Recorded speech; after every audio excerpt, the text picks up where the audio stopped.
ओम नमो नारायण। ओम श्रीमन्नारायण। ओम श्री विश्वकर्माय नमो नमः। नमामि विश्वकर्माणं विभुजं विश्ववन्दिनं ग्रीवास्तु विधातारं महाबलपराक्रमं। प्रसीद विश्वकर्मस्त्वं शिल्पविद्याविशारद। दण्डपाणे नमस्तुभ्यं तेजोमूर्तिधर प्रभो। सनातन धर्म प्रेमी बंधु भगिनी, आप सभी को भगवान बाबा विश्वकर्मा की जन्म दिवस की अनंत शुभकामनाएं। आइए जानते हैं बाबा विश्वकर्मा जी के बारे में, क्योंकि आज है विश्वकर्मा जी की जन्म दिवस और आज सभी ने विश्वकर्मा जी को याद किए होंगे, उनकी पूजा किए होंगे।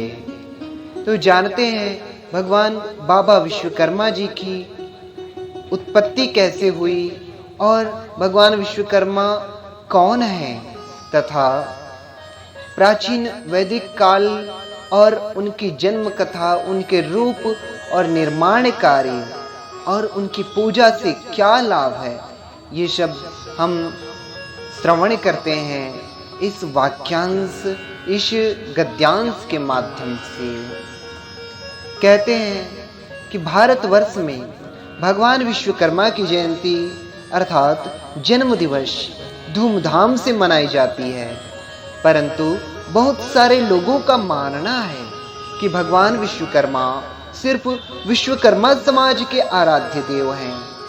कई लोग नहीं जानते कि भगवान विश्वकर्मा कौन है, सृष्टि के निर्माण में उनका क्या योगदान है और भगवान विश्वकर्मा की पूजा से क्या फल प्राप्त होता है। भगवान विश्वकर्मा कौन है, आइए समझते हैं। कहते हैं कि यदि सरल शब्दों में कहें तो भगवान विश्वकर्मा सृष्टि के पहले इंजीनियर हैं, अर्थात अभियंता हैं। शास्त्रों में भगवान विश्वकर्मा के महत्व को विस्तार से बताया गया है, लेकिन यदि संक्षिप्त में महत्व समझना हो तो इतना काफी है कि समस्त देवी देवताओं के लिए अस्त्र शस्त्र से लेकर भव्य भवन का निर्माण भगवान विश्वकर्मा ने किया था।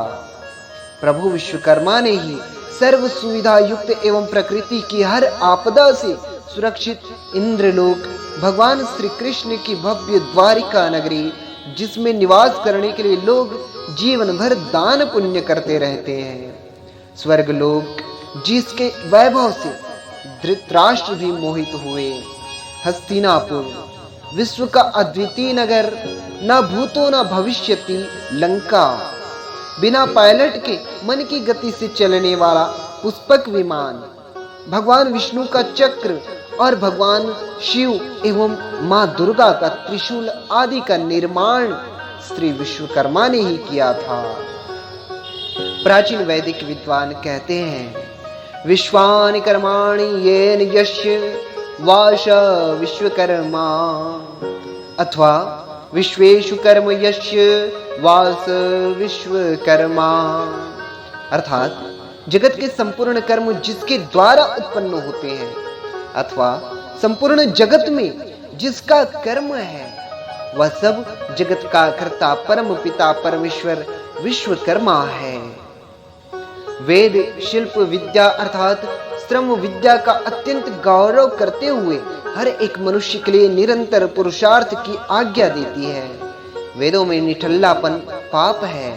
वेदों में कर्म करते हुए ही 100 वर्ष तक जीने की आज्ञा है, यजुर्वेद में बताया गया है।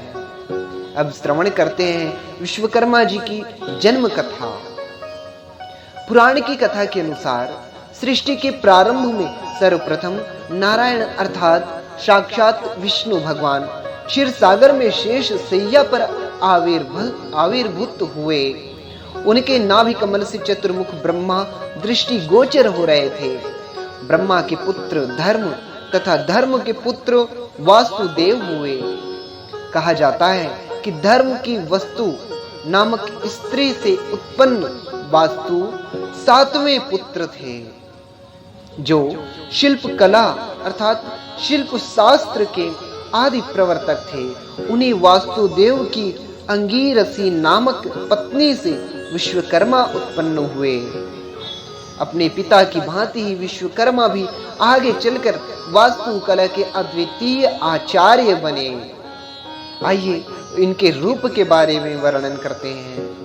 भगवान विश्वकर्मा के अनेक रूप बताए जाते हैं। उन्हें कहीं पर 2 बाहु, कहीं 4, कहीं पर 10 बाहुओं तथा 1 मुख और कहीं पर 4 मुख व 5 मुखों के साथ भी दिखाया गया है। उनके 5 पुत्र मनु, मय, त्वष्टा, शिल्पी एवं दैवज्ञ हैं। यह भी मान्यता है कि ये पांचों वास्तुशिल्प की अलग अलग विधाओं में पारंगत थे और उन्होंने कई वस्तुओं का आविष्कार भी वैदिक काल में किया। इस प्रसंग में मनु को लोहे से, तो मय को लकड़ी, त्वष्टा को कांसे एवं तांबे, शिल्पी ईंट और दैवज्ञ को सोने चांदी से जोड़ा जाता है।